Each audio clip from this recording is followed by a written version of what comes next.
অনেকেই আছেন চাষের কই মাছ গন্ধ লাগার জন্য খেতে চান না অথবা খেতেই পারেন না। আমার আজকের রেসিপি তাদের জন্য। একবার হলেও এইভাবে চাষের কই মাছ রান্না করে দেখবেন। এটার টেস্ট অনেক ভালো আসে আর গন্ধ কিন্তু একদমই লাগে না। তো প্রথমে আমি এখানে কিছু কই মাছ একটা বাটির মধ্যে কেটে ধুয়ে পরিষ্কার করে নিয়েছি। এরপরে আমি এর মধ্যে এক এক করে মশলা দিয়ে দিচ্ছি।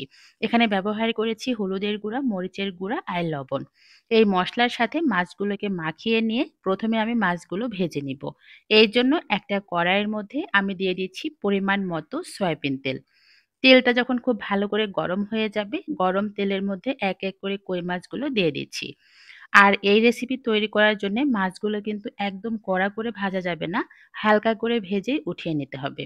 প্রথম পাশটা আমি ২ মিনিটের মতো ভেজে নিয়েছি। এরপরে উল্টিয়ে দিয়ে অপর পাশটাও আমি মিনিট ২ একই ভেজে নিব।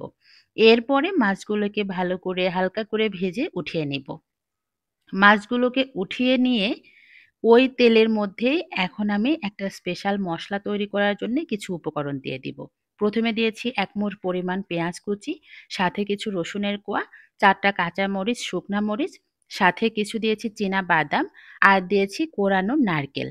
এখন এই সবগুলো উপকরণ হালকা করে ভেজে এগুলোকে আমি পাটায় বেটে একটা মসলা বানিয়ে নিব। আর ওই কড়াইয়ের মধ্যে দিয়ে দিয়েছি আবারও কিছুটা সয়াবিন তেল। গরম তেলের মধ্যে দিয়ে দিচ্ছি কিছুটা এখানে ধনিয়া পাতা। ধনিয়া পাতা তেলের মধ্যে একটু ভেজে নিয়ে দিয়ে দিচ্ছি এখানে টমেটো কিউব। আমি এখানে একটা মাঝারি সাইজের টমেটো ব্যবহার করেছি। তেলের মধ্যে টমেটো আর ধনিয়া পাতা ভালো করে ভেজে নিয়ে এখন সেই বানিয়ে রাখা মসলার পেস্টটা এর মধ্যে দিয়ে দিলাম। এখন আমি এই মসলাটা খুব ভালো করে কষিয়ে নিব। এরপরে আবারও একটু পানি দিয়ে দিচ্ছি ২য় ধাপে কষানোর জন্য। এরপরে সবকিছু আবারও নেড়েচেড়ে মিশিয়ে নিব।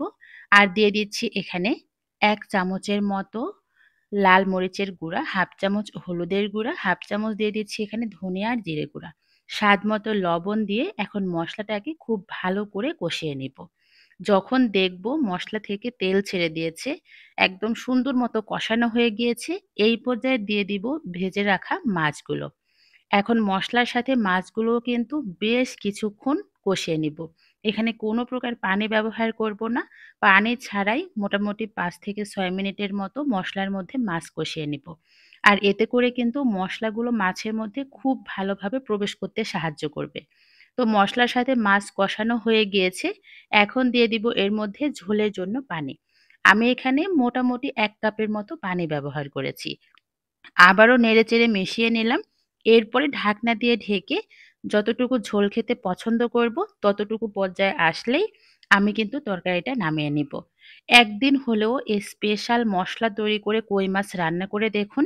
গন্ধ তো লাগবেই না। আর এটার টেস্টের কথা আর কি বলবো, এক কথায় অসাধারণ হয়। তো আজকে চলে যাই। আমার ভিডিওটি আপনার কাছে কেমন লাগলো একটা কমেন্টস করে কিন্তু জানাতে ভুলবেন না। যদি ভালো লেগে থাকে প্লিজ একটা লাইক, কমেন্ট, শেয়ার করে আমার পাশে থাকবেন। আল্লাহ হাফেজ। আসসালামু আলাইকুম।